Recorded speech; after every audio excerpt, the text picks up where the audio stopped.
So I just got off the phone with someone who is very fearful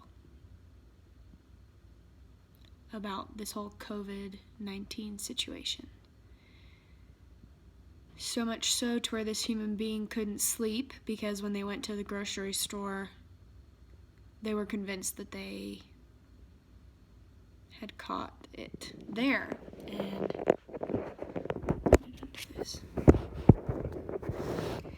And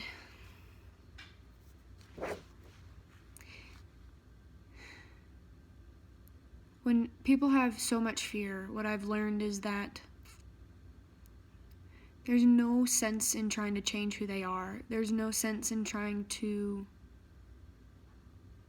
impact their life in terms of like trying to change them. You won't change them if people are that fear-filled. You just won't.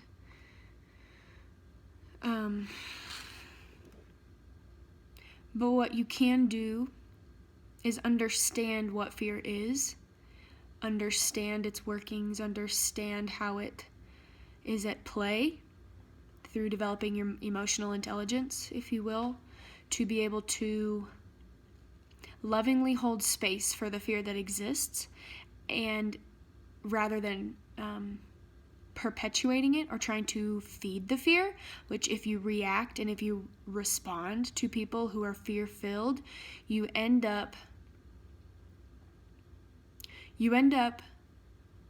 participating in the energy that you don't like.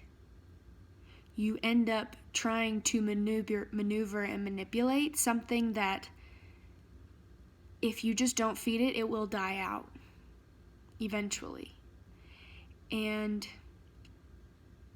for me, that has been a huge help to me in my relationships, because even though my heart hurts for their fear, because I see that they're in pain, and I know that we don't have to live in fear, but they don't know that yet. Or they may not know that in this lifetime, and they may not want to know that, but that's not my place to manipulate them. Because, like I said, all that does is it feeds into the fear more. It feeds it. It's like a fire, and you are literally giving it kindle or ember or kindle. I think it's kindle. I don't know. You're literally giving it little twigs. You're building things. You're like, I don't have any other things, but you're literally feeding, and you're blowing on it, and you're making it worse, because through your attention, where energy goes, where attention goes, energy flows. Your attention is your energy. That is literally your wand. Wherever you're looking at, whatever you focus on, wherever you are, wherever your mind is going, that is what you're feeding. What are you feeding? And what are you helping others nourish within themselves? Is it nourishment, or is it depleting? If you feed someone else's fear, especially purposefully, which I hope you don't do that, you are quite literally giving them something that depletes and something that harms. And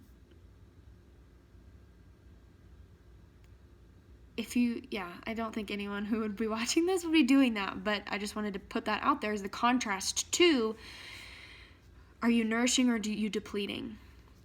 And I invite you to stand up as the leaders and the kind of the caregivers, if you will, of the people who may be in your life who are really afraid right now.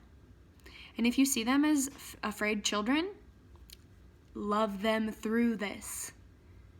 You're not just going to tell a child to not be afraid of the dark. And that's what most people are fearing right now, is the darkness inside of them. It's the uncertainty, it's the doubt, it's the fear, and it's really heavy right now. And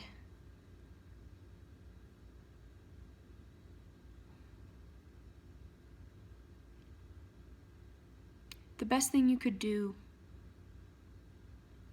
for yourself and for others is to hold the space for the fear to die. Suffocate it with love. Suffocate it with awareness.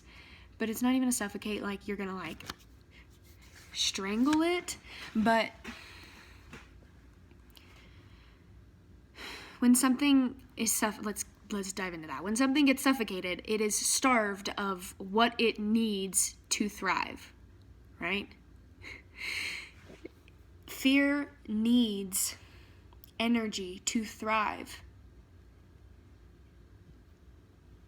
If you cut off the focus supply for energy or for fear, you deplete its power. You withdraw its effects. You diminish it. It subsides. And all you have to do is just hold the space. Just hold the space for yourself. Hold the space for your loved ones. Don't try and change them. And when it comes up in you, because it will, you will do the exact same thing for yourself. And because you do the exact same thing for yourself, you know exactly what it feels like and how loving and how healing and how nurturing and how amazing and how compassionate and how just wise and supported unconditionally. All of that, what that space, what that creates within you, that feeling. And when you're able to create that space within yourself, like I said, you starve the fear, but also what that does is it allows your mind to like sense into something that is beyond what you're experiencing. It allows the space.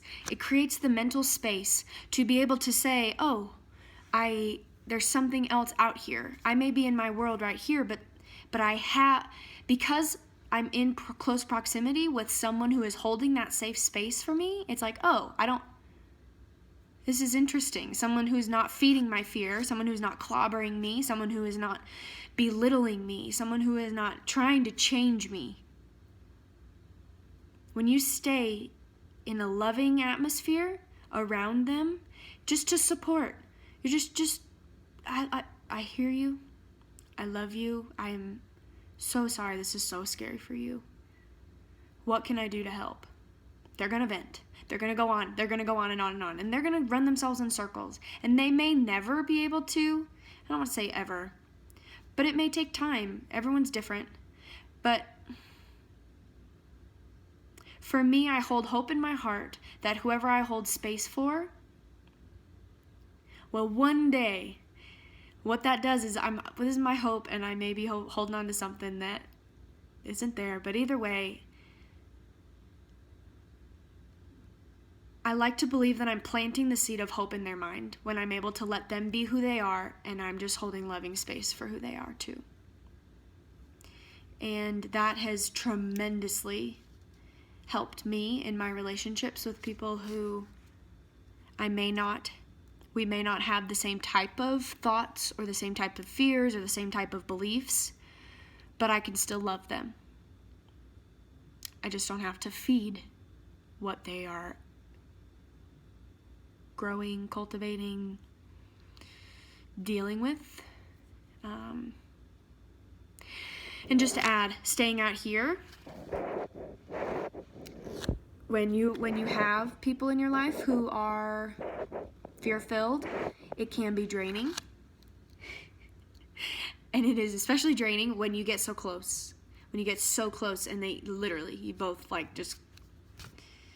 you deplete, both of your energies are depleted. So the most loving thing you can do for them is to keep yourself in the awareness that let them have their experience and you can love them.